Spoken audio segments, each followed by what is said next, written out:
डर होना चाहिए और वो दिल में होना चाहिए, और वो दिल आपको उनका नए सामने वाले का होना चाहिए।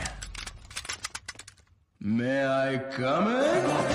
वो क्या इतना बड़ा? Welcome, my dear AS students, to the Asraria Notes coaching classes.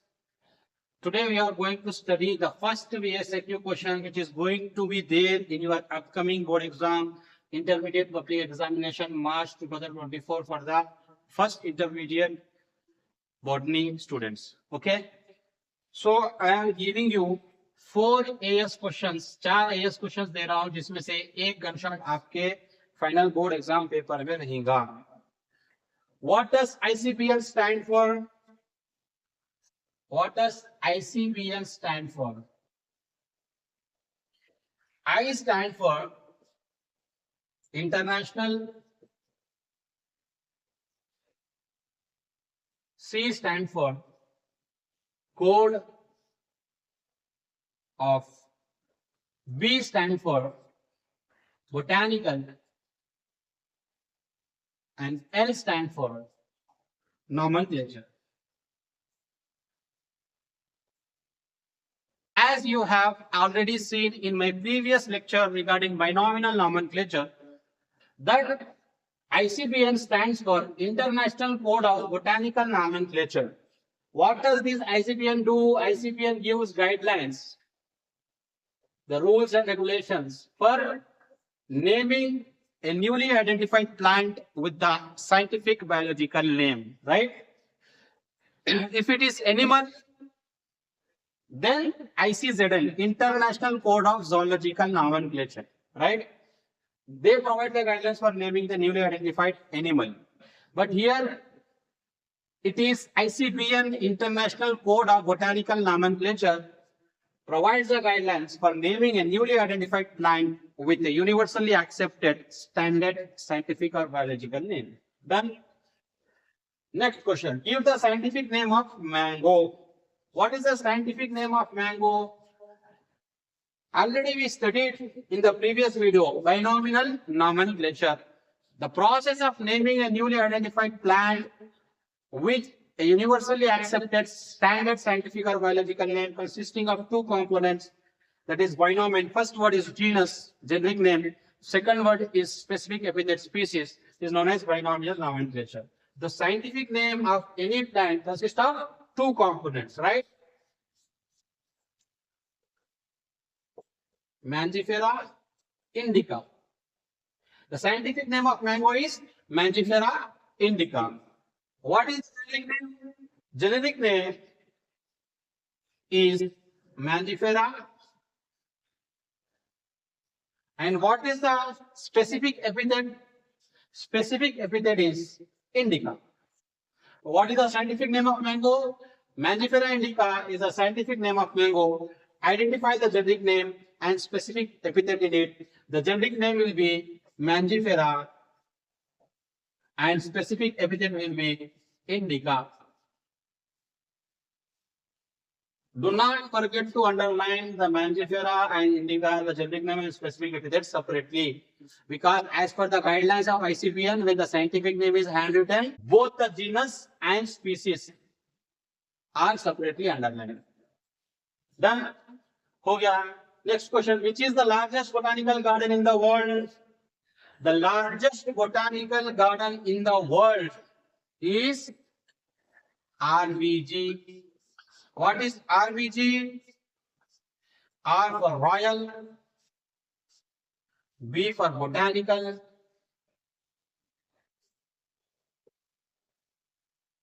and G for Garden. Right? RBG, Royal Botanical Garden, is the largest botanical garden in the world. Where it is present? It is present at Kew, England. England Britishers अपने आप को royal को लेते हैं, royal medical college, institutes के नाम भी royal रखते हैं, ठीक है, वैसा याद रखो. Royal botanical garden is the largest botanical garden in the world, present at Q, England. ठीक है. Name a few well known botanical gardens in India. तो अपने इंडिया में कितने बोटानिकल गार्डन्स है? सबसे पहले है आईवीजी. क्या है बेटा वो आईवीजी? माने I for Indian, B for botanical,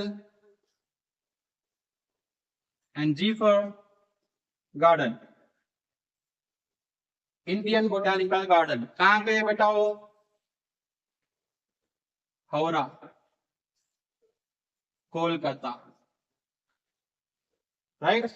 IBG, Indian botanical garden, present in Howrah, Kolkata. Next, NBRI. What is NBRI बेटा? N stand for national, B stand for botanical, R stand for research, and I stand for institute. NBRI, National Botanical Research Institute. Where it is present beta? It is present in Lucknow. It is present in Lucknow. अब लखनऊ शहर किस चीज से मशहूर है? नवाबों का शहर. तो N for national botanical research institute और N फॉर नवाबों का शहर, दैट इज लखनऊ. ऐसा याद रख लो, इजीली याद रहेगा. ठीक है. Now define the terms couplet and lead in the taxonomy key. Taxonomy key क्या है बेटा? Taxonomy key is nothing but a taxonomical aid which is used for the identification of plants based on the similarities and dissimilarities. तो couplet क्या है बेटा? Couple माने pair. तो a pair of contrasting characters, a pair of contrasting characters in the taxonomic key, right, is called as couplet. The plants are identified based on the similarities and dissimilarities. So, a pair of contrasting characters is nothing but couplet, in which a choice is being made. One is accepted and one is rejected. So, taxonomy key is a taxonomical aid used for the identification of plant species based on the similarities and dissimilarities. So, a pair of contrasting characters known as couplet, choice has been made, one is accepted and one is rejected. Then what is lead? Lead is nothing but each statement in the taxonomic key is known as lead. Each statement in the taxonomic key is known as lead. तो बेटा ये था first वाला question आपका upcoming board exam का. ठीक है, क्या है, जल्दी से रैपिड रिवीजन कर लेंगे अपन. What does ICBN stand for? ICBN stand for the international code of botanical nomenclature. क्या करता? ICBN provides guidelines for naming a newly identified plant with a scientific name. Give the scientific name of mango. Mangifera indica is the scientific name of mango. Identify the generic name and specific epithet. Generic name is Mangifera, hence starts with the capital letter, right? Specific epithet is indica, hence starts with the small letter. Which is the largest botanical garden in the world? Royal Botanical Garden, RBG, is the largest botanical garden in the world, where it is present at Kew, England. Well, name a few well-known botanical gardens in India. Indian Botanical Garden, IBG, present in Howrah, Kolkata, and National Botanical Research Institute, NBRI, present in Lucknow. ऐसा याद रखना है बेटा, लखनऊ नवाबों का शहर है. नवाब N for National Botanical Research Institute. Define the terms couplet and lead in the taxonomic key. Taxonomic key is nothing but a taxonomical aid which is used for the identification of plant species based on the similarities and dissimilarities, right? So those are present as a pair of contrasting characters known as couplet. One is accepted, one is rejected. That's the choice has been made. And what is lead? Each statement in the taxonomic key is known as lead. तो ये था बेटा आपका first VSAQ. अगर video अच्छा लगा तो like करिए. मेरे channel Asraria notes AS series coaching classes को सब्सक्राइब करिए. जितना हो सका अपने फ्रेंड्स सर्कल में शेयर करिए. मिलते हैं अगली वीडियो में with the second VSAQ. Till then take care.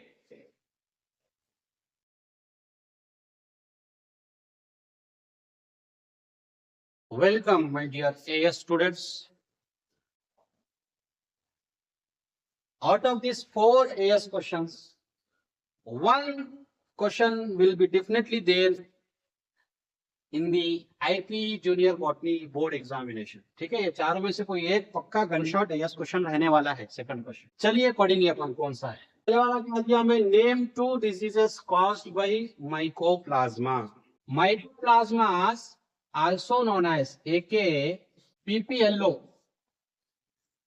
Pleuropneumonia like organisms.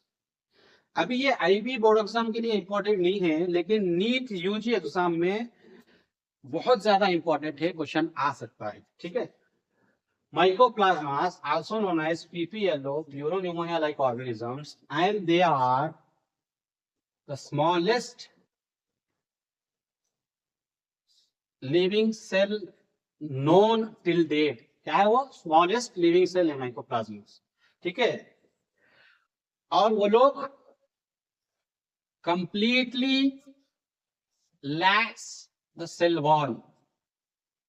Cell wall नहीं रहता उन लोगों के अंदर, completely lacks the cell wall, और वो लोग विदाउट ऑक्सीजन भी सर्वाइव कर ले सकते. ये था आपके नीट यूजी के लिए. आईपी एग्जाम में इसकी जरूरत नहीं है, लेकिन फिर भी आपकी नॉलेज के लिए बोल दिया हूं मैं. Mycoplasmas, also known as PPLO, pleuropneumonia like organisms, they are the smallest living cell known till date on earth, and they completely lack the cell wall and they can live or survive without oxygen. ठीक है, चलिए अभी अपन question क्या पूछ रहे हैं, name 2 diseases caused by mycoplasma. Mycoplasma कौन से डिजीजेस कॉज करता? सबसे पहले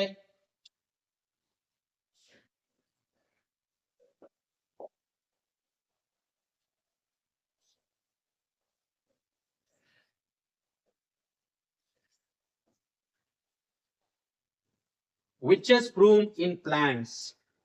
witch's broom in plants. plants में witch's broom कॉज करता क्या? माइकोप्लाज्मा. ठीक है, अभी आप क्या करो, ये W को उल्टा करो, क्या होने वाला है? M. Mycoplasmal urethritis in human beings. In humans क्या करें अपन? Witches broom in plants, W को उल्टा कर दिए, M हो गया mycoplasmal urethritis in humans. Right, B को उल्टा कर दो, क्या होता? P होता. Right, pleuropneumonia in cattles. ठीक है, अब ये जो है विचेस ब्रूम, इसको अपन उल्टा कर देंगे, क्या कर ले? MP कर देंगे. Witches broom in plants, mycoplasmal urethritis in humans, right, और प्लूरोनिमोनिया इन कैटल्स. ठीक है, ये हो गया आपका पहला वाला question. Name 2 diseases caused by mycoplasma. ये सारे आपके नीट यूजी के लिए इंपॉर्टेंट है. Mycoplasma, also known as PPLO, pleuropneumonia like organisms, they are the smallest living cell known till date on earth. They completely lack the cell wall and they can survive without oxygen also. ये सब NEET के लिए important है. अभी आपको IP में क्या पूछ रहा? सिंपल सा, name 2 diseases caused by mycoplasma. क्या लिखना है अपन? Mycoplasma causes witches broom in plants, उसका उल्टा कर दो, mycoplasmal urethritis in humans, pleuropneumonia in cattles. 2 diseases लिखो, बोला अपन 3 लिख देना. ठीक है, हो गया अपना आंसर. अब नेक्स्ट क्वेश्चन क्या है भाई? State 2 economically important uses of heterotrophic bacteria. Most abundant bacteria है हेटेरोट्रॉफिक बैक्टीरिया. क्या है? मोस्ट अबंडेंट फॉर्म में हर जगह मौजूद है, ऑल ओवर द वर्ल्ड. ठीक है, heterotrophic bacteria are most abundant bacteria. एक 2 इकोनॉमिकली इंपॉर्टेंट यूज बताओ बोल रहा हूं. क्या क्या है अपन आसानी से बोल सकते हैं. सबसे पहली चीज जनरल अपन अपने घर में देखते हैं, क्या करते हैं भाई? थोड़ा सा दही दूध में डाल के रात में रख दिए तो सुबह तक पूरी क्या हो जाती है हंडी में, वो दूध जाके दही हो जाता. Right, production of curd from milk. कैसा हो रहा है? मिल्क से कर्ड फॉर्म कर रहा. कैसा फॉर्म कर रहे? By lactic acid bacillus. कौन सा बैक्टीरिया है? लैक्टिक एसिड बैसिलस बैक्टीरिया के वजह से अपन दूध से नहीं बनाना, right. Production of curd from milk by lactic acid bacillus. और दूसरा क्या है फिर इसका economical use? Production of alcohol. Fermentation पढ़े थे ना, प्रोडक्शन ऑफ अल्कोहल और एंटीबायोटिक्स। अपन इंडियन है, एंटीबायोटिक्स बोलते हैं, अमेरिकन एनआरआई रहते तो एंटीबायोटिक्स बोलते हैं, राइट। तो बहरहाल जो भी प्रोनाउंस करो कॉन्सेप्ट समझो। Production of curd from milk, production of alcohol and antibiotics, ये हो गया आपका answer. State economically important uses of heterotrophic bacteria, production of curd from milk by lactic acid bacillus, and production of alcohol, antibiotics, enzymes, etc. etc. ठीक है। अगर ये नहीं आया तो कौन से आया भाई?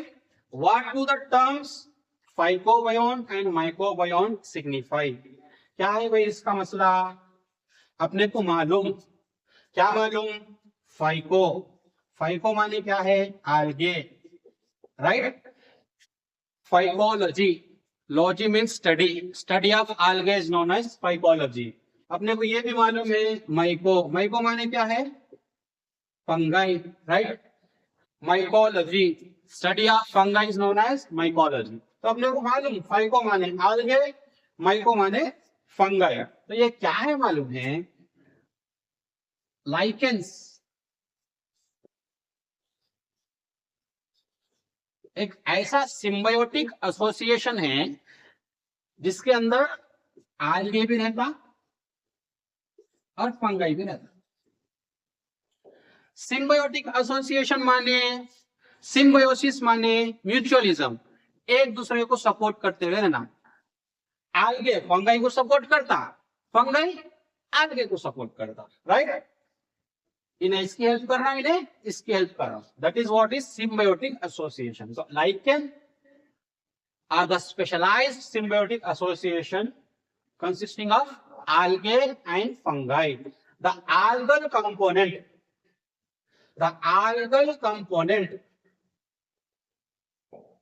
in the lichens is known as phycobion, right? And the fungal component in the lichen is known as mycobion. So in the specialized symbiotic association of algae and fungi, that is lichen, algal component is known as phycobion and fungal component is known as mycobion. ये था आपका आंसर। क्या question क्या करना था हमें? What do the terms phycobion and mycobion signify? तो अपन लिखना क्या? Lichens are the specialized symbiotic association in which algae and fungi live together as symbionts. ठीक है। तो phycobion algal component of lichen, mycobion fungal component of lichen. ये था आपका answer. Next, what is the principle underlying the use of cyanobacteria in agricultural fields for crop improvement? What is cyanobacteria? Cyanobacteria, also known as blue-green algae. Blue-green algae, right? Example क्या है भी उसके? Remember the mnemonic. Can. C for cyanobacteria. A for anabina. A for anabina. And N for nostoc. N for nostoc. क्या है भाई? Cyanobacteria, blue green algae, anabaena, nostoc. कैसा याद रखना है? Can. C for cyanobacteria, A for anabaena और N for nostoc. वो लोग क्या करते हैं? They will fix the atmospheric nitrogen. They will fix the atmospheric nitrogen. ठीक है। कैसा भाई? उन लोग के अंदर डाई नाइट्रोजिनेज एंजाइम रहता। क्या रहता? They contains dinitrogenase enzyme in them. Nostoc के अंदर स्पेशलाइज्ड सेल्स रहते हैं, उसको बोलते हैं हेटेरोसिस्ट। क्या बोलते हैं उसको? हेटेरोसिस्ट। ये स्पेशलाइज्ड सेल्स रहते हैं हेटेरोसिस्ट नॉस्टॉक के अंदर, जिसके अंदर वो एटमॉस्फेरिक नाइट्रोजन को फिक्स करते, फिक्स करके क्या करते हैं भाई नेक्स्ट लोग, दे will improve the soil fertility. क्या करते हो लोग? एग्रीकल्चरल लैंड के सॉइल की फर्टिलिटी बढ़ा देते हैं। जब फर्टिलिटी बढ़ जाएगी तो ऑटोमेटिकली क्रॉप इंप्रूवमेंट होगा, ज्यादा ईल्ड्स ऑफ क्रॉप अपने को प्रोडक्शन मिलेगी। ठीक है, ये था अपना सेकंड बीएसक्यू क्वेश्चंस। 4 क्वेश्चंस कौन से बोला हमें? Name 2 diseases caused by mycoplasma, right? Mycoplasma causes witches broom in plants. W को अल्फा कर दो, एम हो जाता mycoplasma urethritis in humans. Broom का उल्टा कर दो, बी का पी हो जाता प्लूरोनिमोनिया इन कैटिल। 2 पूछा होने अपन 3 लिख दिए, आंसर हो गया। ये आपके नीड के लिए इंपॉर्टेंट है। Mycoplasma also known as PPL pleuropneumonia like organisms, smallest living cell है, completely lacks the cell wall, they can survive without oxygen. ठीक है, चलिए state economically important uses of heterotrophic bacteria. Heterotrophic bacteria most abundant vast majority का है, राइट? Cosmopolitan distribution all over the world. 2 economically important uses क्या है? Basic जो अपन घर में यूज करते हैं, production of curd from milk by lactic acid bacillus. दूसरा क्या है? Production of alcohol, antibiotics, enzymes etcetera etcetera. आपका आंसर हो गया। What terms phycobiont and mycobiont signify? अपने को मालूम क्या है? Lichens of the specialized symbiotic association in which algae and fungi lives as symbionts together live, right? So algal component is known as phycobiont, fungal component is known as mycobiont in the lichens. Answer हो गया। What is the principle behind the use of cyanobacteria in agricultural fields for crop improvement? Cyanobacteria, also known as blue-green algae. कैसे रखना उसके examples? Can. C for cyanobacteria, A for anabina, N for nostoc. ठीक है, क्या करने वाले? Principal क्या है उन लोगों का एग्रीकल्चर फील्ड के अंदर? तो ये जो ब्लू ग्रीन algae है, cyanobacteria है, स्पेशली nostoc, उसके अंदर क्या है? स्पेशलाइज्ड सेल्स है, हेटेरोसिस्ट। वो हेटेरोसिस्ट के अंदर लोग क्या करते हैं? They fixes the atmospheric nitrogen with the help of dinitrogenase enzyme. वो लोग क्या करते हैं? They will improve the soil fertility. ये आपका आंसर हो गया। अगर आपको वीडियो अच्छा लगा तो लाइक करिए, शेयर करिए, चैनल को सब्सक्राइब अगर नहीं किया तो सब्सक्राइब कर लीजिए, बेल आइकन को दबा दीजिए ताकि आपको जल्द से जल्द हर नोटिफिकेशंस मिल जाए। और अपने फ्रेंड्स के साथ शेयर करिए, उनको भी कहिए कि सब्सक्राइब करिए। फिर मिलेंगे नेक्स्ट वीडियो में 3rd क्वेश्चन के साथ। Till then take care. Welcome my dear AS students. मैं यहाँ पे आपको 4 एएस क्वेश्चंस दे रहा हूँ। ये 4 में से एक गनशॉट पक्का 3rd क्वेश्चन रहेगा आपके main final board exam paper. चलो अपन पढ़ेंगे अब क्या है 3rd वाला क्वेश्चन में। पहला वाला क्या है भाई? Who is popularly known as father of botany? Father of botany कौन है? Father of botany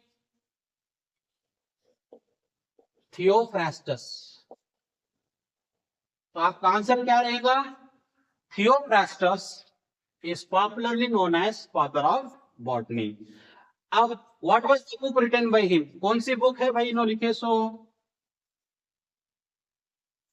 The book written by him is the Historia Plantarum. कौन सी बुक है भाई? The Historia Plantarum। 2 लिख दिए, आपका आंसर खत्म। Who is popularly known as father of botany? Theophrastus is known as father of botany. What was the book written by him? His book is the Historia Plantarum. हो गया answer. Next, who discovered the cell? What was the book written by him? Who discovered the cell? आपका आंसर क्या रहेगा? Robert hook. Robert Hooke discovered the cell. ठीक है, Robert Hooke discovered the cell. लेकिन कौन सा सेल था भाई? यहाँ पे डेड सेल था। कौन सा था? डेड सेल था। क्यों डेड सेल था? बिकॉज लिविंग सेल का साइन क्या है? Cytoplasm with nucleus. ठीक है, यहाँ पे नो क्या करें? रॉबर्ट हुक माइक्रोस्कोप में देखे, किसको देखे? बार्क ऑफ सिंचोना प्लांट को देखें। सिंचोना माने ओक ट्री। सिर्फ और सिर्फ सेल वॉल्स को देखें, उसमें ना साइटोप्लाज्म था, राइट, ना न्यूक्लियस था, कुछ भी नहीं था, सिर्फ और सिर्फ हनीकॉम अपीयरेंस के जैसे सेल वॉल को देख रहे हैं, इसलिए उसको क्या बोलते हैं, डेड सेल बोलते हैं। हु डिस्कवर द सेल, आपके क्वेश्चन का आंसर क्या रहेगा, Robert Hooke discover the cell. What was the book written by him, अब कौन सी बुक है जो रॉबर्ट हुक साहब लिखे, इनकी बुक का नाम है माइक्रोग्राफिया। क्या है भाई, micrographia. The book written by Robert Hooke is micrographia. आपका आंसर कैसा रहना चाहिए, Robert Hooke discovered the cell, bracket में डेड सेल लिख देना, हिज बुक माइक्रोग्राफी, बात खत्म। थर्ड वाला क्वेश्चन क्या है, why is Gregor Johann Mendel is considered as father of genetics. इसका आंसर क्या लिखना आप, Gregor Johann Mendel is considered as father of genetics, father of genetics. क्यों भाई, reason, G.J. Mendel is considered as father of genetics. Why? Because he conducted hybridization experiments. He conducted hybridization experiments. कहाँ पे भाई, on pea plants, annual plant है ना वो, इसलिए, ठीक है। सेकंड वाला क्या है भाई, he also introduced the laws of inheritance. He also introduced the laws of inheritance. What is paleobotany? What is its use? Basic concepts के लिए बता दूंगा मैं। Paleontology इसका मतलब हो गया, logy mean study, study of fossils, study of fossils. Dinosaurs के फॉसिल्स जो मिलते हैं अपने को, हड्डियां, उसको फॉसिल बोलते हैं, रिमेनिंग, ठीक है। Palaeontology, study of fossils. What is palaeobotany, palaeobotany is nothing but study of plant fossils.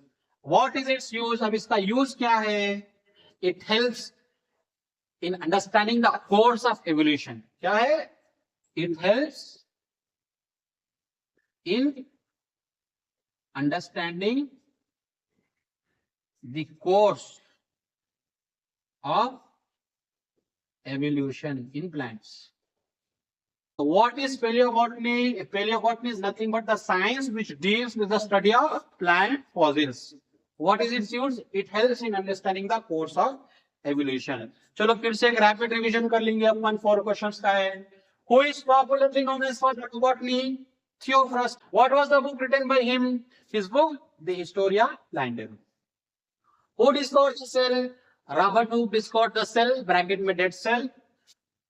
What was the book written by him? His book, Micrography. Why is Mendel is considered as father of genetics? Mendel is considered as the father of genetics because he conducted hybridization experiments on pea plants, and he also introduced the laws of inheritance. What is paleobotany? The science which deals with the study of plant fossils is known as paleobotany. What is its use? It helps in understanding the course of evolution in plants. ये था अपना third VSAQs of intermediate public examination junior botany March 2024.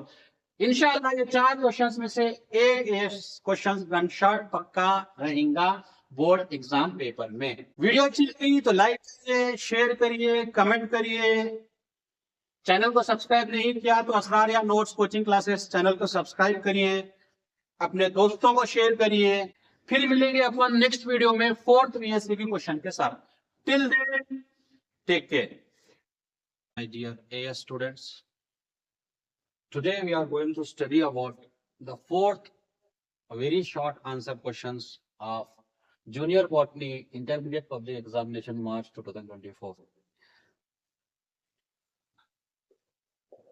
मैं आपको 4 AS questions दे रहा हूं, इन चारों में से एक गन शॉट अपने final board exam paper junior botany में रहेगा। चलिए देखेंगे कौन से 4 क्वेश्चन है वो। फर्स्ट वाला क्या है, what is meant by pulvinus leaf base in members of which angiospermic family do you find them? तो उसका आंसर क्या रहेगा? Pulvinous leaf base is nothing but swollen leaf base. What it is?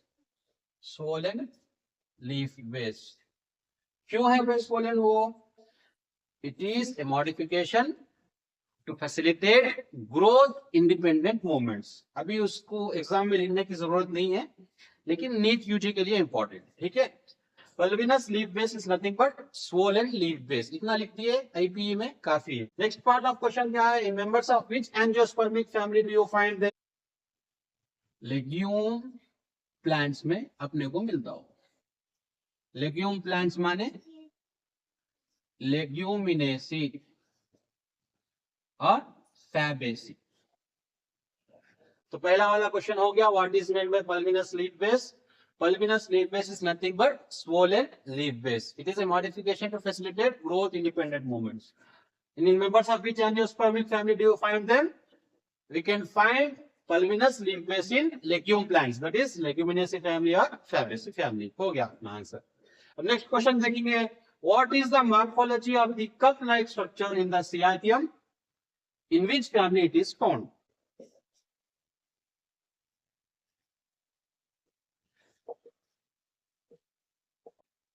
Involucre of bracts forms the cup-like structure in the Cyathium family U4Baceae.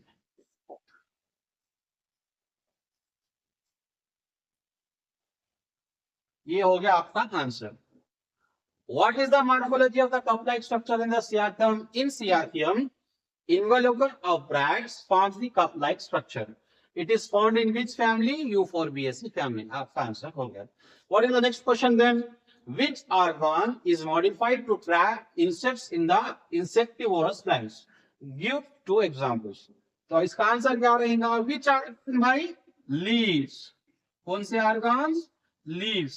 Leaves are the organs which are modified to trap insects in the insectivorous plants in order to fulfill their nitrogen requirements. ये आपको IP exam में लिखने की जरूरत नहीं है, लेकिन NEET UG के लिए इंपॉर्टेंट है, ठीक है. Leaves are the organs which are modified to trap insects in the insectivorous plants. You 2 examples. क्या क्या examples दे सकते हैं आप? एक तो है आपका नेपेंथस,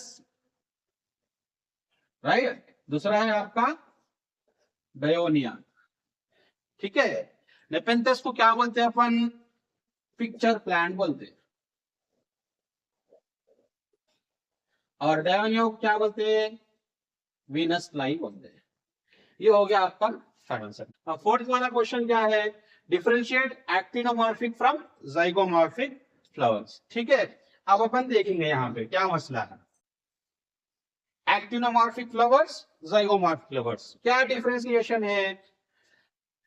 एक्टिनोमॉर्फिक फ्लावर्स को अपन कौन से भी रेडियल प्लेन से जो सेंट्रल एक्सिस से पास हो रहा उससे 2 इक्वल हाफ्स को डिवाइड कर सकते हैं, वैसे फ्लावर्स को बोलते हैं अपन एक्टिनोमॉर्फिक फ्लावर्स. जैसा कि अपने एनिमल्स में अपन ज़ूलॉजी में पढ़े थे, हाइड्रा के अंदर by any radial plane the hydra can be divided into 2 equal halves passing through the central axis and that symmetry को क्या बोलते हैं अपन? रेडियल सिमेट्री बोलते हैं, राइट. उसी तरीके से फ्लावर्स को अपन अगर 2 इक्वल हाफ्स में डिवाइड करें by any radial plane passing through the central axis, वैसे फ्लावर्स को अपन क्या बोलते हैं? एक्टिनोमॉर्फिक फ्लावर्स बोलते हैं. क्या बोलते हैं? Actinomorphic flowers. Flowers which can be cut into 2 equal halves by any radial plane passing through the central axis of flower is known as actinomorphic flowers. कौन सी सिमेट्री है भाई? वो रेडियल सिमेट्री है. कौन सी है? रेडियल सिमेट्री, ठीक है. अब आएंगे अपन जाइगोमॉर्फिक फ्लावर्स में. जाइगोमॉर्फिक फ्लावर्स माने क्या? A flower can be cut into 2 equal halves by only 1 vertical plane.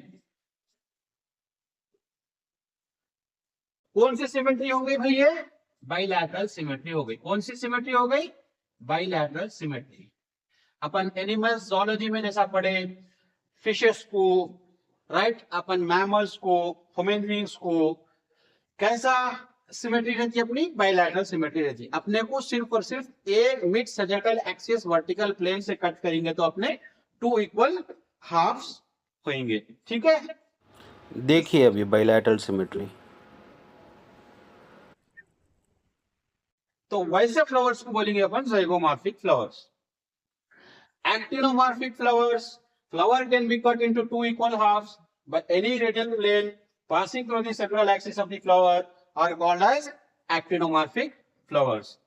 कौन सी सिमेट्री दिखाते हैं वो लोग? रेडियल सिमेट्री दिखाते हैं। But whereas zygomorphic flowers, flower can be cut into two equal halves by only one vertical plane, right? And they shows bilateral symmetry. Those flowers are known as zygomorphic flowers. अब इसके examples, actinomorphic flower का example क्या है भाई? अपना धतूरा है ना। अब zygomorphic फ्लावर्स का एग्जांपल क्या देते हैं आप? अपना पी है, been, etcetera.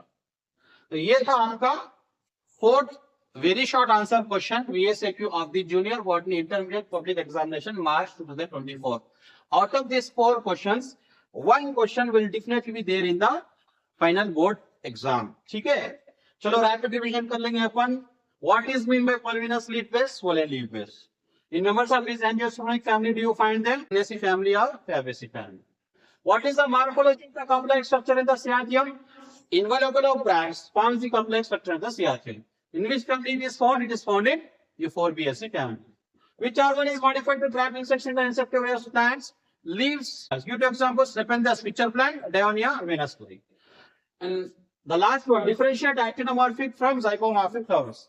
Actinomorphic flowers means flower can be cut into two equal halves by passing through central axis by any radial plane are known as actinomorphic flowers. They shows radial symmetry, example datura. But whereas zygomorphic flowers means flower can be cut into two equal halves by one and only vertical plane, right? And they shows bilateral symmetry. What are the examples of zygomorphic flowers? P and B. So this is all about 4th VSAQs. अगर आपको lecture अच्छा दिखा तो like करिए, share करिए। Till then, take care. Dear AS students, today we are going to study about the 5th very short answer question of the Junior Botany Intermediate Public Examination March 2024.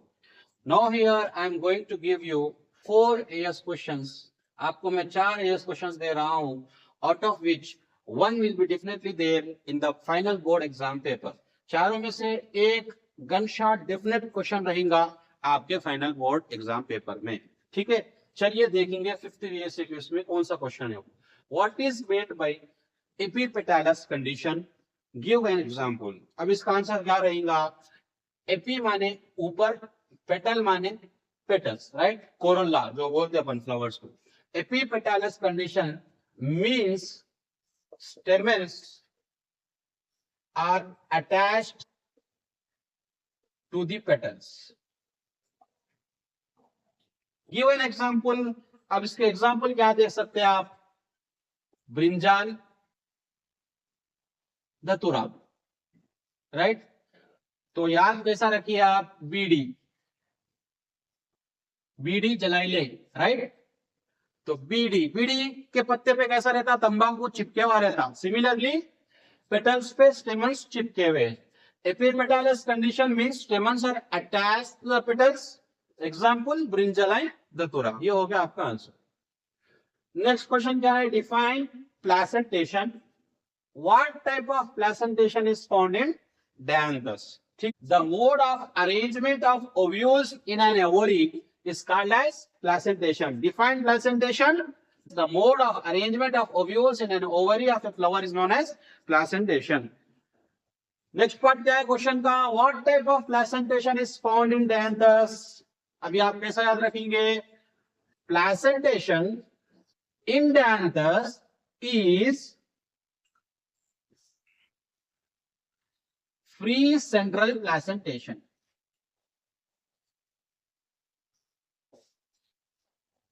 Means ovules central axis पे arrange रहेंगे without dividing सेप्टास, इसलिए उसको बोल रहे हैं free central placentation. तो आपका mnemonic क्या हो गया? PDF.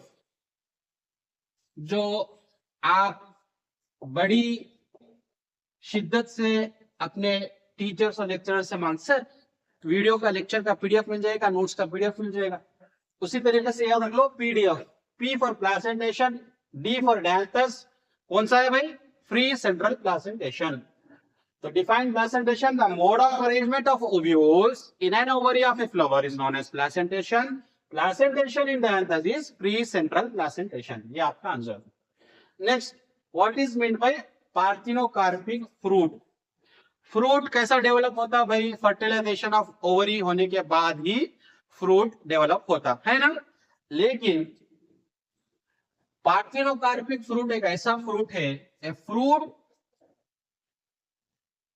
which is developed without fertilization of flower. A fruit which is developed without fertilization of flower is known as parthenocarpic fruit, also known as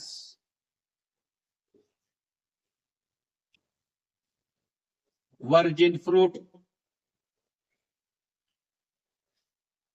fertilisation ही नहीं हुआ इसलिए उसको क्या बोल रहे? वर्जिन बोल रहे। What is mean by parthenocarpic fruit? A fruit which is developed in the flower without fertilization of a flower is known as parthenocarpic fruit, also known as virgin fruit. How is it useful? These parthenocarpic fruits or virgin fruits are seedless, as there is no fertilization. They are produced for the commercial purpose of juices industries. What are the examples you can give for the parthenocarpic fruits? One is banana. Another one you can give is grapes. Right? So how will you remember our young generation favorite game, PUBG, right?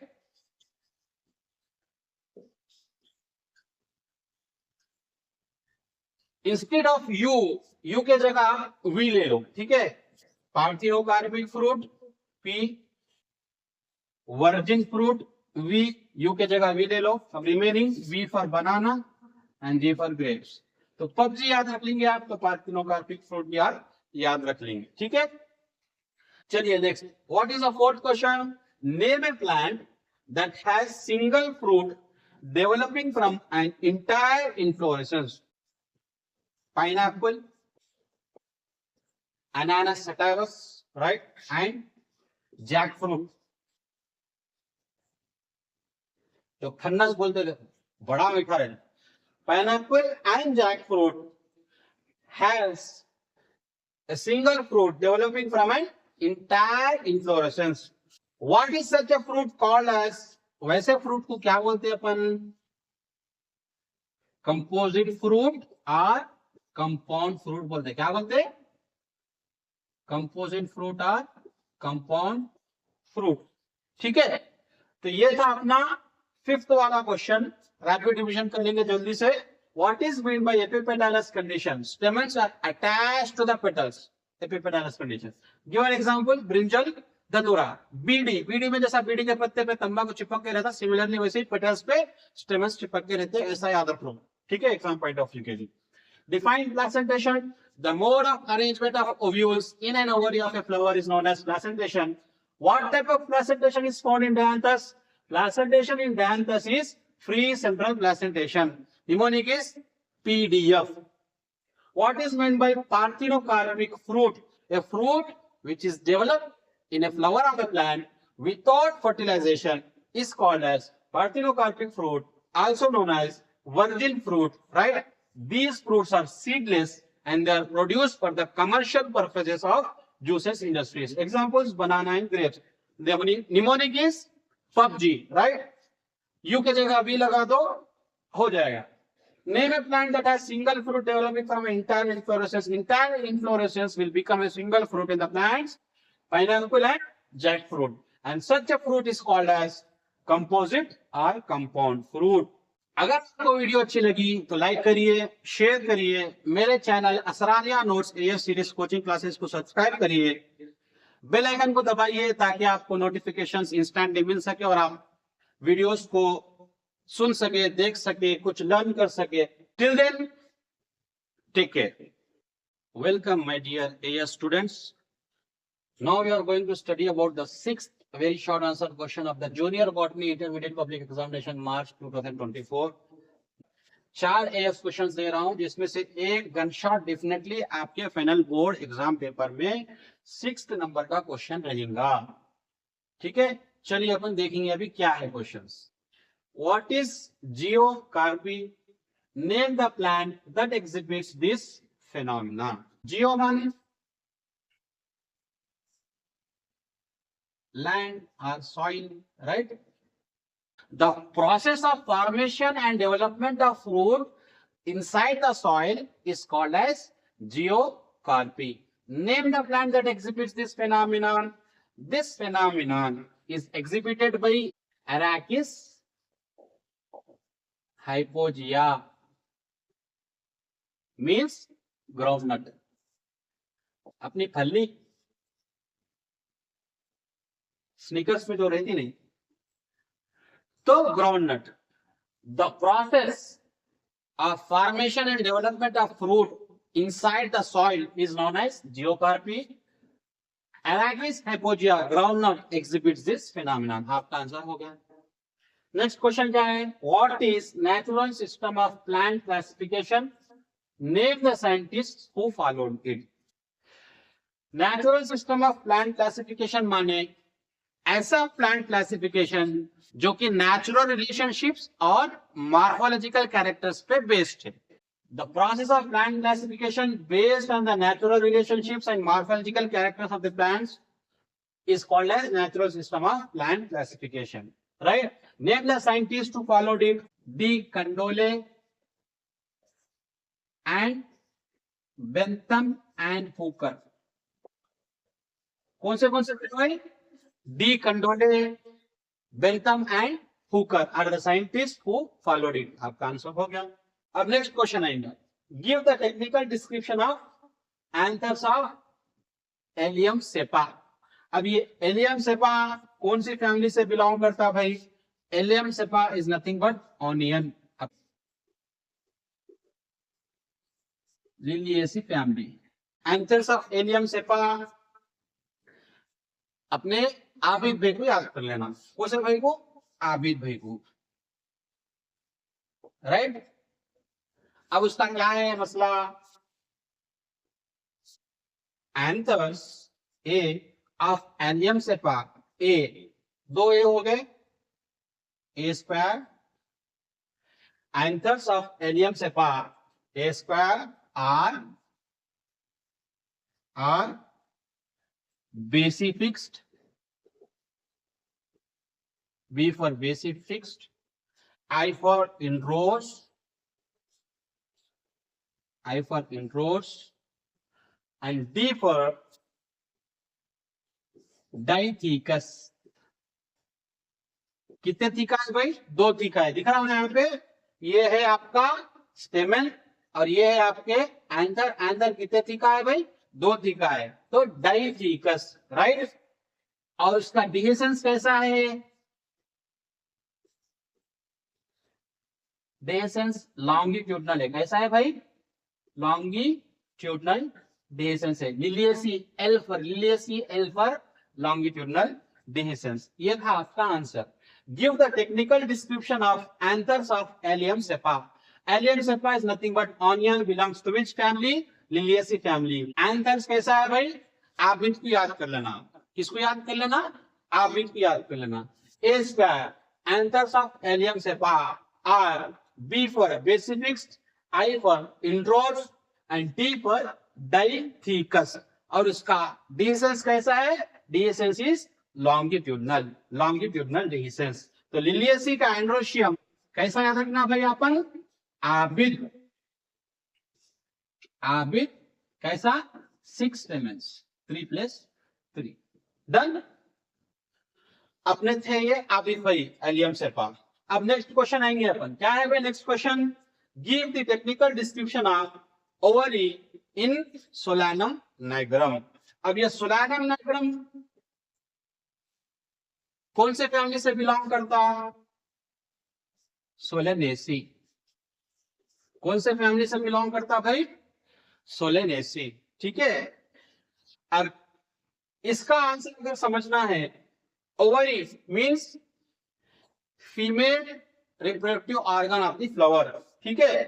तो it belongs to which part, gynoecium, female sex organ, ठीक है, female sex organ. तो अब ये gynoecium में क्या क्या रहेगा भाई, ओवरी रहेगा, राइट, फिर बाद में स्टाइल रहेगा, फिर बाद में स्टिग्मा रहेगा, ठीक है, राइट। तो इन्हें क्वेश्चन क्या कर रहा है आपने को, give the technical description of ovary in solanum nigrum. Solanum nigrum कौन सी फैमिली से बिलोंग करता, सोलेनेसी। सोलेनेसी का गाइनोशियम क्या है, ओवरी, स्टाइल, स्टिग्मा। अब इसको कैसा याद रखना भाई, एक गाना सुना तू, गाना सुन लो। डाणे क्योंकि बेबी को बेस पसंद है, हाय बेबी को बेस पसंद है।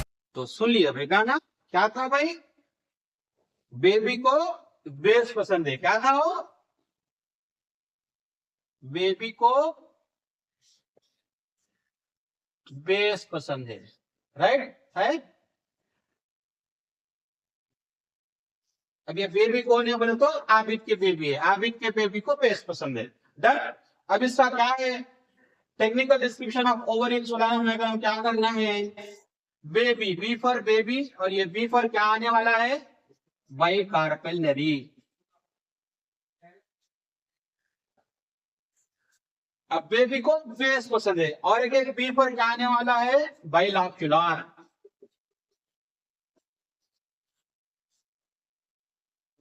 और ए फॉर क्या आने वाला है, एक्साइल प्लेसेंटेशन।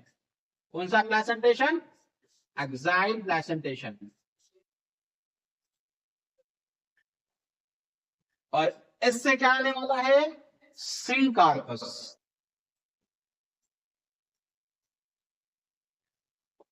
सिनकार्पस। और एक एस से क्या आने वाला है, superior ovary.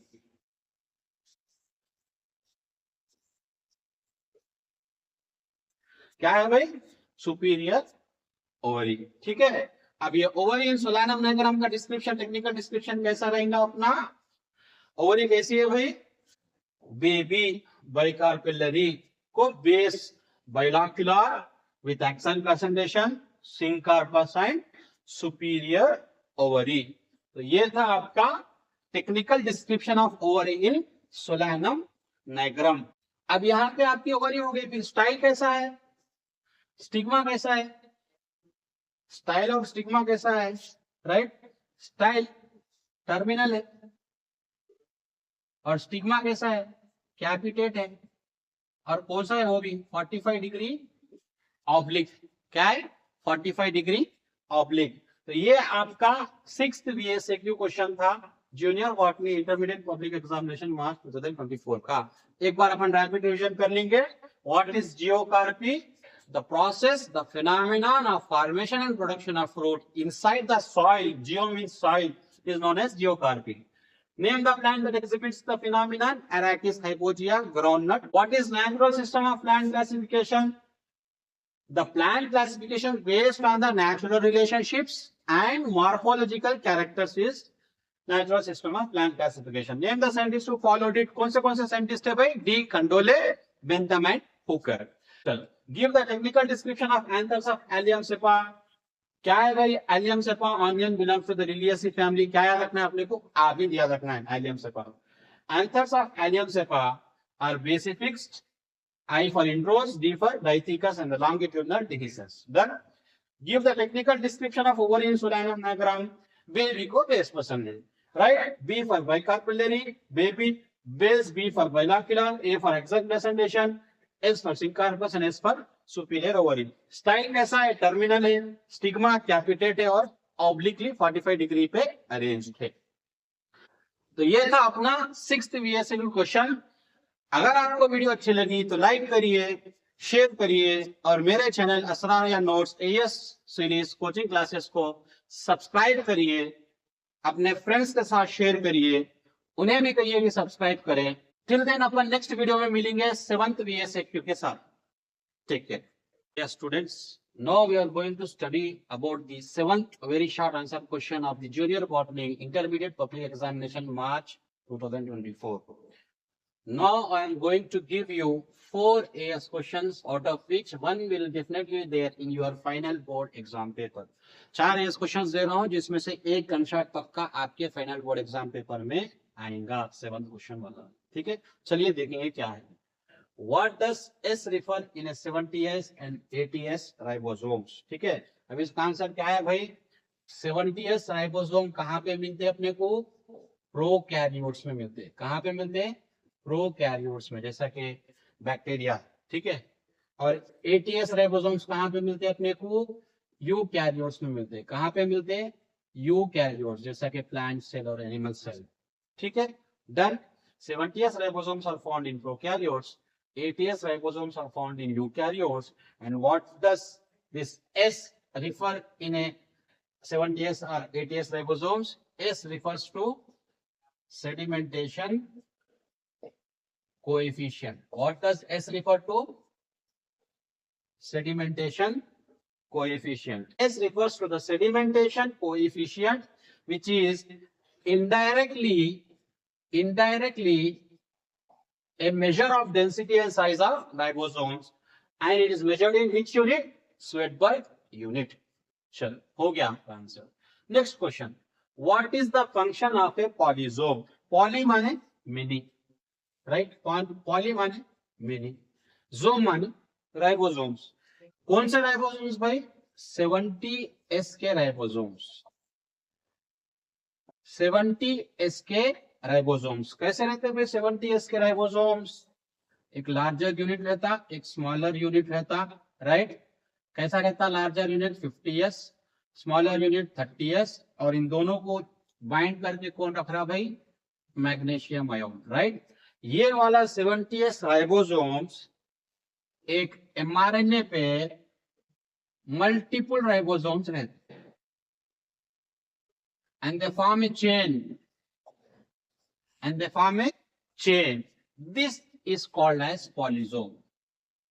This is called as polysome. किसको बोलते हैं भाई polysome? Several 70S ribosomes are attached to a single mRNA and forms a long chain. That is called as polysome. और उसका फंक्शन क्या है बेटा? mRNA को प्रोटीन्स में ट्रांसलेट करना। तो translation of mRNA into proteins polysome का फंक्शन है। ये था आपका question, what is the function of a polysome? Several 70S ribosomes are attached to a single mRNA। ये क्या है बेटा? ये सिंगल mRNA है। क्या है? mRNA, messenger RNA। So several 70S ribosomes are attached to a single mRNA to form a long chain called as polysome. और polysome का function क्या है? Translation of mRNA into proteins. Polysome का function क्या है? Translation of mRNA into proteins. ठीक है, चलो। What is middle lamella made up of and what is its functional significance? अब ये middle lamella क्या है बेटा? Middle lamella is nothing but outermost layer of cell wall which is made up of calcium pectate. क्या है बेटा? Middle lamellae is the outermost pectin layer of the cell wall which is made up of calcium pectate. अब इसका function क्या है बेटा? Functional significance क्या है? This middle lamellae which is made up of calcium pectate holds or binds the adjacent or neighboring cells. आजू बाजू sales वालों को जोड़ के रखता है, right. Middle lamella is nothing but the outermost pectin layer of the cell wall, which is made up of calcium pectate. And what is its functional significance? It holds or binds the adjacent or neighboring cells. ठीक है. तो yes बच्चों, कौन सा है question next वाला? What is referred to as satellite chromosome. ठीक है. तो ये जो सैटेलाइट क्रोमोसोम है किसको बोलते, पूछ रहा हूं. तो अपन पढ़े based on the position of the centromere, right, metacentric chromosome रहता, right. During anaphase we can see it as a V shape, right.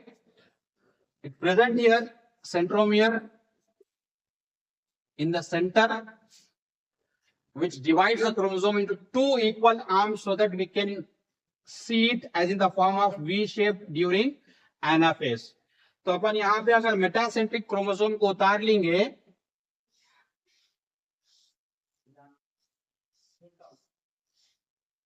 तो ये क्या है भाई? सेंट्रोमियर है, जो कि प्राइमरी कंस्ट्रिक्शन है, जो कि स्टेन होता. ठीक है. Centromere is at the present in the centre of the metacentric chromosome. कौन सा क्रोमोसोम है ये? Metacentric chromosome. तो in the metacentric chromosome, primary constriction, also known as centromere, is at the center of the chromosome, dividing the chromosome into two equal arms. So, ये metacentric chromosome, some of the metacentric chromosomes shows another secondary non-stainable constriction, which separates the terminal fragment of the chromosome from the main body. The terminal fragment which gets separated from the main body of the chromosome by the secondary constriction is known as satellite. And these metacentric chromosomes along with the satellite are known as satellite chromosomes. तो बेटा ये था आपका 7th वाला question. जल्दी से rapid revision कर लेंगे अपन. What does S refer in a 70S and 80S ribosomes? 70S ribosomes are found in prokaryotes. 80S ribosomes are found in eukaryotes. Right? S refers to the sedimentation coefficient, which is indirectly a measure of density and size of ribosomes, which is measured in sweat per unit. हो गया आपका answer. What is the function of a polysome? Several 70S ribosomes are attached to a single mRNA and forms a long chain called as polysome. Poly many, zome माने ribosomes. उसका function क्या है बेटा? Translation of mRNA into the proteins. What is middle lamellae made of? What is its functional significance? Middle lamellae is the outermost pectin layer of the cell wall, which is made up of calcium pectate. उसका function क्या है? It holds और binds the adjacent और neighbouring cells. What is referred to as a satellite chromosome? Satellite chromosome. तो based on the position of the centromere अपने को क्या मालूम है? Metacentric chromosome, centromere primary constriction is at the centre of the chromosome, dividing the chromosome into two equal arms. Right. Some of the metacentric chromosome shows terminal fragments get separated from the main body of the chromosomes by secondary non-staining constriction. The terminal fragments is known as satellite, and those metacentric chromosomes along with the satellite are known as satellite chromosomes. तो बच्चों ये था अपना 7th VSAQ question. ये 4 में से एक रहेगा. अगर आपको वीडियो अच्छी लगी तो लाइक करिए, शेयर करिए और मेरे channel Asraria notes AS series coaching classes को सब्सक्राइब करिए. Hit the bell icon so that you will get the notification instantly and you can watch my videos and learn from it. अगली video में मिलेंगे अपन 8th VSAQ के साथ. Till then, take care. Hey students, now we are going to study the 8th very short answer question of Junior Botany Intermediate Public Examination March 2024. अभी कैसा question आएगा भाई? 2023 में पूछा गया give one example of each amino acid, sugars, fatty acids, nucleotides. ठीक है, तो इसका आंसर कैसा लिखेंगे अपन? अमीनो एसिड्स, ठीक है, क्या लिखेंगे? ग्लाइसिन,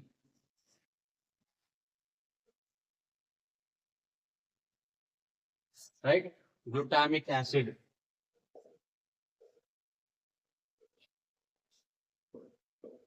अब इसको कैसा याद रखना आप? Amino acids, glutamic acid, glycine, आग।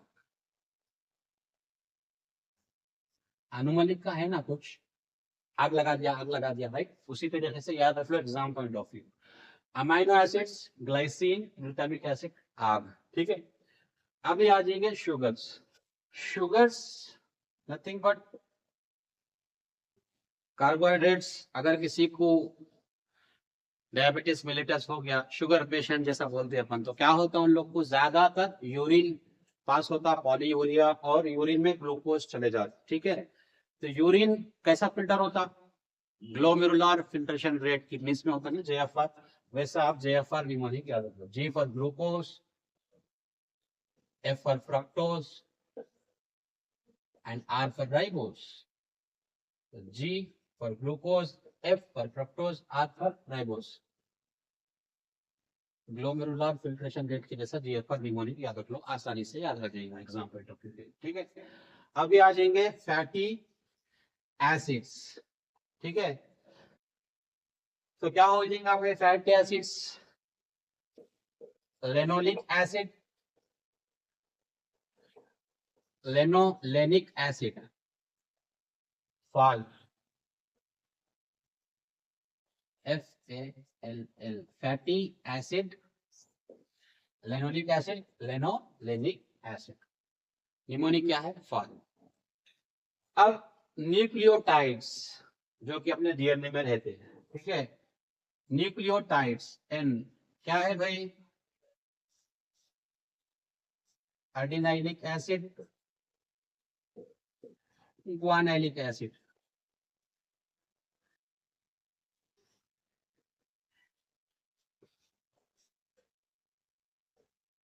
Right. Nucleotides, adenylic acid, guanylic acid. ये था आपका पहला question. Amino acids, glycine, glutamic acid, आग याद रखना है, आग।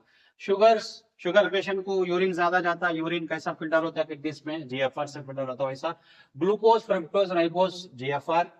Fatty acids, linoleic acid, linolenic acid, फाल।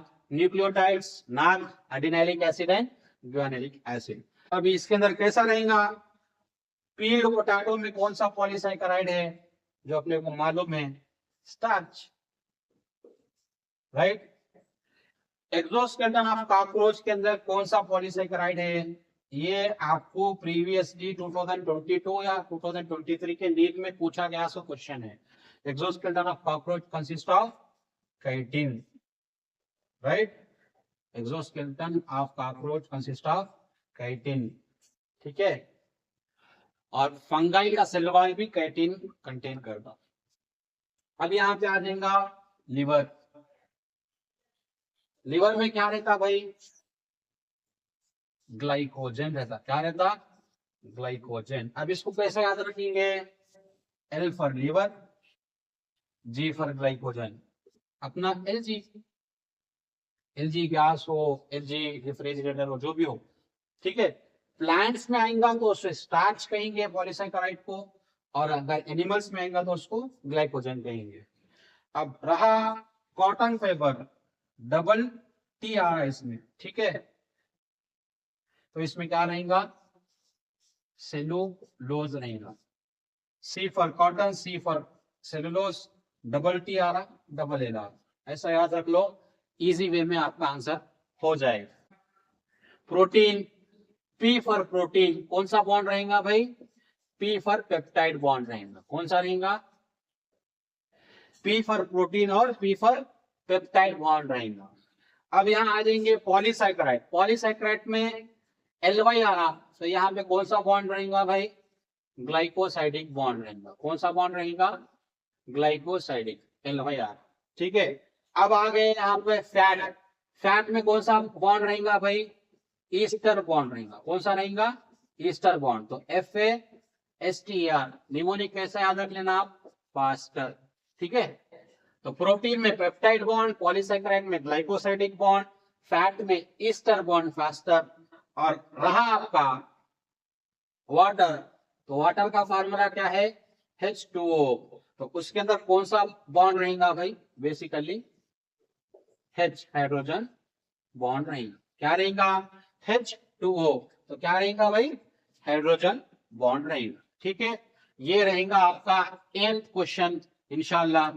ऑलरेडी 2023 में ये पूछ लिया गया। Amino acids, glycine, glutamic acid, R, sugars, glucose, fructose, ribose, FR, fatty acids, linoleic acid, linolenic acid, fall, nucleotides, adenylic acid, guanylic acid, नार। फिर पोटैटो में क्या रहेगा? प्लांट है पोटैटो, तो स्टार्च रहेगा। लिवर में क्या रहेगा? एनिमल है लिवर, तो ग्लाइकोजन रहेगा, LG। एक्सोस्केलेटन ऑफ कॉकरोच में क्या है भाई? काइटिन है। और cotton fibre, C for cotton, C for cellulose, TR double L आ, कॉटन फाइबर में सेलुलोज रहेगा। ऐसा एग्जाम पॉइंट ऑफ व्यू के लिए याद रख लो। प्रोटीन में कौन सा बॉन्ड है भाई? P for protein, P for peptide bond. Polysaccharide में LY आ रहा, तो ग्लाइकोसाइडिक बॉन्ड। फैट में ईस्टर बॉन्ड फास्टर। वाटर का फॉर्मूला क्या है? H2O, तो H फॉर हाइड्रोजन बॉन्ड। ठीक है, अब ये थोड़ी सी रिमेनिंग आपको मैं बोलना भूल गया था लास्ट क्लास में। माइक्रो बॉडीज किसको बोलते हैं भाई? ग्लाइसोसोम्स प्लस पेरोक्सिसोम्स। ग्लाइसोसोम्स और पेरोक्सिसोम्स दोनों को मिला करके माइक्रो बॉडीज बोलते हैं। और ये जो लाइसोसोम्स है, ये lysosomes are the single membrane bound organelles. क्या है भाई ये? लाइसोसोम्स क्या है? Lysosomes are the single membrane bound organelles which are rich in hydrolytic enzymes. कौन से एंजाइम्स भाई? Hydrolytic enzymes. Name a single membrane bond organelle rich in hydrolytic enzymes बोल के क्वेश्चन करता है। आपका आंसर क्या रहेगा? लाइसोसोम्स। बस हो गया आपका। माइक्रोबॉडीज क्या है भाई? Glycosome plus peroxisomes are called as microbodies. ठीक है, ये आपका रहेगा 8th वाला क्वेश्चन। इसमें और एक है ग्लाइसिन और एलानिन। ग्लाइसिन और एलानिन, ये दो भी अमीनो एसिड से। क्या है भाई? ये दो भी अमीनो एसिड से। तो अमीनो एसिड्स ग्लाइसिन और एलानिन के अल्फा कार्बन पे, कौन से कार्बन पे बेटा? अल्फा कार्बन पे। ये कौन सा कार्बन है? अल्फा कार्बन है। तो अल्फा कार्बन पे 3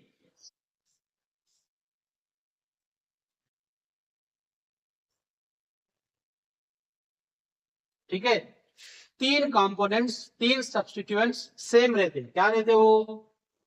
निमोनिक याद रख लो, ACH, एसिटाइल कोलिन के जैसा। A for amino group NH2, A for amino group, right. Then C for carboxylic group, right. C for carboxylic group, COOH, COOH, right? And H for hydrogen. And H for hydrogen. ठीक है, अब यहाँ पे difference क्या रहेगा? Glycine और alanine में hydrogen रहेगा और एलानिन में मिथाइल ग्रुप रहेगा। This is what the one difference. ठीक है, ग्लाइसिन और एलानिन दोनों भी अमाइनो एसिड से। कौन से? अल्फा अमाइनो एसिड, इसलिए उसके कार्बन को कौन सा कार्बन बोल रहे हैं अपन? अल्फा कार्बन बोल रहे हैं। तो ये अल्फा कार्बन पे 3 सब्स्टिट्यूएंट ग्रुप्स कॉमन रहते हैं। कैसा याद रखना? ACH, acetyl choline. कैसा याद रखना? Mnemonic. A for amino group, C for carboxylic group, H for hydrogen. A for amino group NH2, C for carboxylic group COOH, H for hydrogen and hydrogen. एक जो डिफरेंस है main, glycine में another substituent hydrogen रहता, 4 substituent carbon का, और alanine में methyl group रहता, fourth substituent alpha carbon का।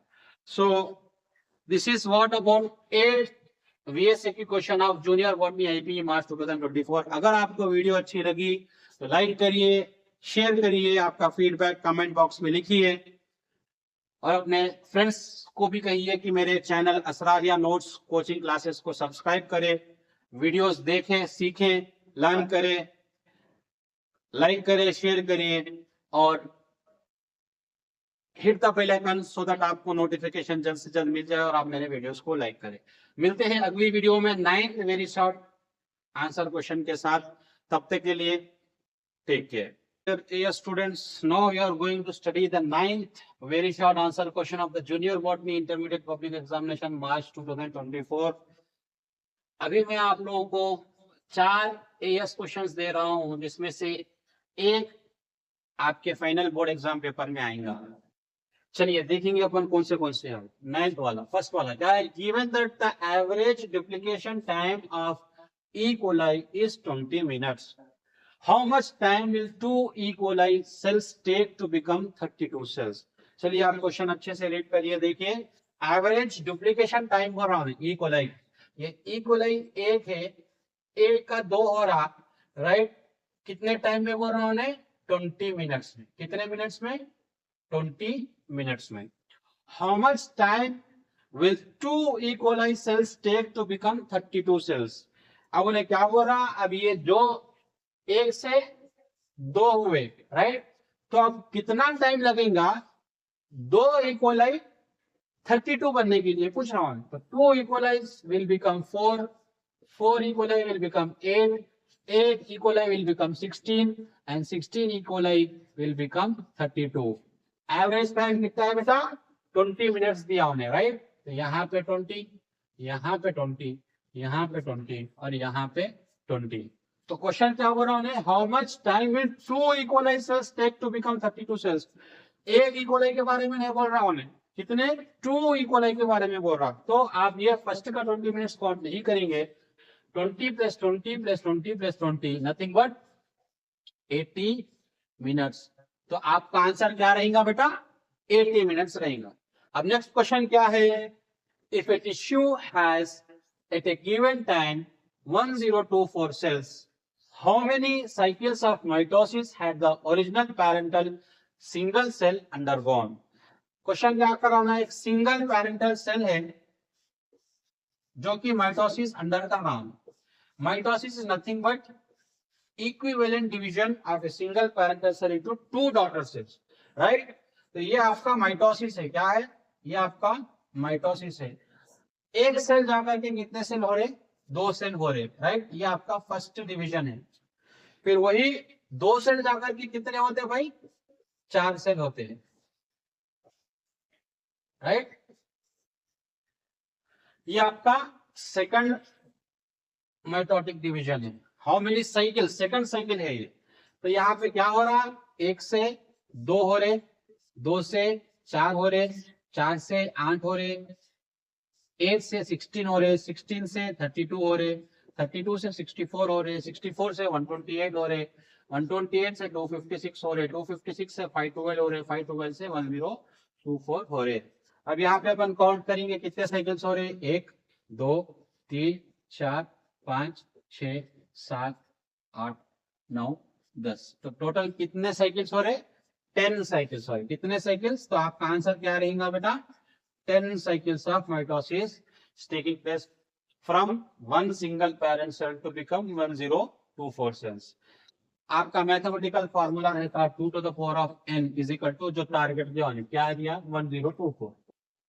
तो आपको ये n मालूम करना है। सिंपल तरीके से कर लिए तो आसानी से हो जाएगा, ठीक है? ये था आपका answer second question. Next, an anther has 1200 pollen grains. How many pollen mother cells must have been there to produce them? अपने को मालूम है एक pollen mother cell will give us 4 pollen grains by which meiosis division, right? अपने को मालूम है एक pollen mother cell अपने को 4 pollen grain दे रहे हैं। तो इन्हें कितना है बोल रहा? One anther has 1200 pollen grain, तो ऑलरेडी 1200 पोलन ग्रेन यहाँ पे मौजूद है, तो अपने को कितने पोलन मदर सेल्स रहेंगे? 1200 बाई 4, 4 1 जा 4 3 जा 300, तो आपका आंसर क्या रहेगा बेटा? 300 पोलन मदर सेल्स रहेंगे, जो कि अपने को कितने पोलन ग्रेन्स दे रहे? 1200 पोलन ग्रेन्स दे रहे। डन, ये आपका आंसर है। अभी रिमेनिंग कौन सा क्वेश्चन है बेटा? सेल साइकिल पे क्वेश्चन पूछूंगा मैं। प्रोकैरियोट्स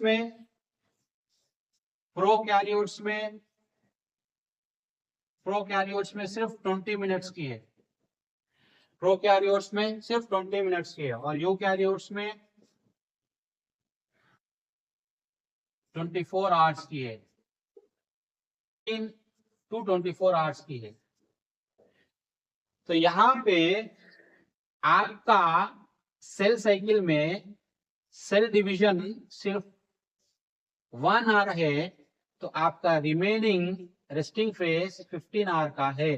तो लॉन्गेस्ट ड्यूरेशन क्या है? इंटरफेज है। क्या है? इंटरफेज है। Interphase is the stage of cell cycle which is having the longest duration. अब ये इंटरफेस 3 पार्टों में डिवाइड है। कितने पार्टों में डिवाइड है? 3 पार्टों में, एक G1 फेज, एक S फेज, एक G2 फेज। ये आपका माइटोसिस फेज है, सेल डिवीजन फेज, राइट? तो यहां पे S फेज में, S phase is nothing but synthetic phase में आपका डीएनए डुप्लीकेशन और रिप्लिकेशन और सिंथेसिस होता। तो सेल साइकिल्स में क्या पूछ सकेंगे उन्हें? Shortest duration prokaryotes 20 minutes, eukaryotes में 16 to 24 आवर्स। और सेल साइकिल में लॉन्गेस्ट ड्यूरेशन का फेज कौन सा है बेटा? इंटरफेज। 3 पार्ट्स में डिवाइडेड है, G1 S G2। और S फेज सिंथेटिक फेज में डीएनए सिंथेसिस होता है, डीएनए रिप्लिकेशन होता है। बहुत इंपॉर्टेंट है ये आईपी के लिए भी as well as NEET UG के लिए भी। DNA synthesis takes place in S phase of the interphase of the cell cycle। तो ये था अपना 9th very short answer question of the junior botany IP March 2024। अगर आपको वीडियो अच्छा लगा तो लाइक करिए, शेयर करिए, और मेरे channel Asraria notes coaching classes को सब्सक्राइब करिए और hit the bell icon so that आपको नोटिफिकेशन जल्द से जल्द मिल जाए और आप मेरे वीडियोस लेक्चर को सुन करके कुछ सीख लें। वीडियो में मिलेंगे 10th VSAQ के साथ। Till then take care my dear AS students. Now we are going to study the 10th very short answer question of junior botany intermediate public examination March 2024। as usual मैं आपको 4 AS questions दे रहा हूं, जिसमें से एक question gun shot आपके final board exam paper में रहेगा। चलिए देखेंगे क्या क्या है वो। पहला वाला क्वेश्चन क्या है? Define population and community Who classified the plant communities? ठीक है, तो पॉपुलेशन का डेफिनेशन क्या है? A group of similar individuals belonging to the same species found in an area is called as population। क्या है population? A group of similar individuals belonging to the same species found in an area, इसको population बोलते हैं।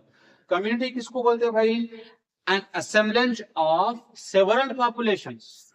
Several population मिलके एक जगह है ले और डिफरेंट स्पीसीज से बिलोंग करते वो लोग। Community is nothing but an assemblage of several populations belonging to the different species occurring in an area. अब कौन, who classified the plant communities? Eugen Warming एक साइंटिस्ट है जो कि क्लासिफाई करा प्लांट कम्युनिटीज को। किसमें भाई? हाइड्रोफाइट्स, जो कि वाटर प्लांट्स बोलते हैं उसको, वाटर में रहते हैं वो लोग। मीसोफाइट्स लैंड में रहते, जीरोफाइट्स बिल्कुल ड्रॉट कंडीशन डिजर्ट्स वगैरह में रहते, बिल्कुल वाटर की कमी रहती है वहां पर, ट्रू जीरोफाइट्स। ठीक है, तो define population and community. Who classified plant communities? Population is nothing but a group of similar individuals belonging to the same species found in an area. Community is nothing but an assemblage of several populations belonging to different species occurring in an area. Right? Eugene Warming classified the plant communities into three: hydrophytes, mesophytes, and xerophytes. चलो next question क्या है भाई? Hydrophytes shows reduced xylem. Why? कई को भाई xylem का function क्या है? Xylem is a vascular tissue of the plant which is useful for the water absorption from the soil towards the plant, right? Root pressure से. तो water absorption function है xylem का. अब हाइड्रोफाइट्स में xylem reduced है. क्यों भाई? क्योंकि हाइड्रोफाइट्स माने the plants which lives in water. ठीक है. तो हाइड्रोफाइट्स के अंदर जितने भी सबमर्ज्ड वाटर के अंदर सबमर्ज्ड पार्ट्स है वो सब कैपेबल है किसके लिए? वाटर अब्जॉर्प्शन के. Right? In the hydrophytes, all the submerged parts are capable of water absorption. Hence, xylem is reduced. ये आपका आंसर हो गया. थर्ड वाला क्वेश्चन क्या है? Name the land plant that can tolerate the salinities of the sea. अब इसका answer क्या रहेगा आपका? The land plant that can tolerate the salinities of the sea is nothing but halophytes. क्या रहेगा आंसर? हैलोफाइट्स. कौन सा लैंड प्लांट्स है? हैलोफाइट्स है जो कि सी के सैलिनिटीज को टॉलरेट कर सकते हैं. एग्जांपल क्या है भाई उसका? राइजोफोरा. कौन सा है? राइजोफोरा. हो गया आपका answer. Give any two examples of xerarch succession. Xerarch succession के दो एग्जांपल्स क्या क्या है भाई? एक तो है बेर रॉक, राइट, और एक है sand desert. Right? Rock desert bare rock है और एक सैंड डिजर्ट है. बेर रॉक डिजर्ट को क्या बोलते हैं अपन? लिथोसीर बोलते. क्या बोलते हैं? लिथोसीर. और सैंड डिजर्ट को क्या बोलते हैं अपन? सैमोसीर बोलते. क्या बोलते हैं? सैमोसीर. और एक आपको क्या याद रखना है इंपॉर्टेंट, ज़िराग सक्सेशन का पायोनियर कौन है बेटा? मैं आप लोगों को बोल दिया था इससे पहले भी. Pioneer of the xerarch succession is lichen. Lichen is a symbiotic association in which algae and fungi lives togetherly as symbionts. Algal component is known as pycobient. Fungal component is known as mycobient. पढ़े थे ना अपन? तो lichens are the pioneer of Xerag succession. तो two examples of Xerag succession क्या है? Bare rock desert, lithosphere, sand desert, samosphere. तो ये था आपका 10th VSAQ of the junior botany intermediate public examination March 2024. ये चार में से कोई एक 100% रहेगा. ठीक है. Population, A group of similar individuals belonging the same species found in an area. Community, an assemblage of several populations belonging to the different species occurring in an area. Eugene Warming classified the plant communities into hydrophytes, mesophytes, and xerophytes. Hydrophytes shows reduced xylem. Why? Because in hydrophytes, all the submerged parts of the plants are capable of water absorption. Hence, the xylem is reduced. Name the land plant that can tolerate the salinities of the sea. Halophytes. Example, Rhizophora. Give any two examples of Xerag succession. Bare rock desert, lithosphere. Sand desert, samosphere. And the pioneer of the Xerag succession is lichen. This is all about 10th VSAQ of Junior Botany IB March 2024. 10 VSAQs कर लिए, means 40 questions कर लिए. Out of this 10 question gun shot पक्का आपके board exam paper में रहेंगे. तो congratulations all my students, आपके 20 मार्क्स घट हो गए हैं. अगर आपको वीडियो अच्छी लगी तो लाइक करिए, शेयर करिए, मेरे channel Asraria notes coaching class को सब्सक्राइब करिए, अपने फ्रेंड्स के साथ शेयर करिए, उनको भी कहिए कि मेरा चैनल को सब्सक्राइब करें और बेल आइकन को दबा ले ताकि मेरे नोटिफिकेशंस आपको जल्द से जल्द पहुंच जाए और आप मेरे वीडियोस को, लेक्चर्स को अच्छे से सुन सके इंस्टेंटली. अगली वीडियो में मिलेंगे अपन. Till then take care. Monster.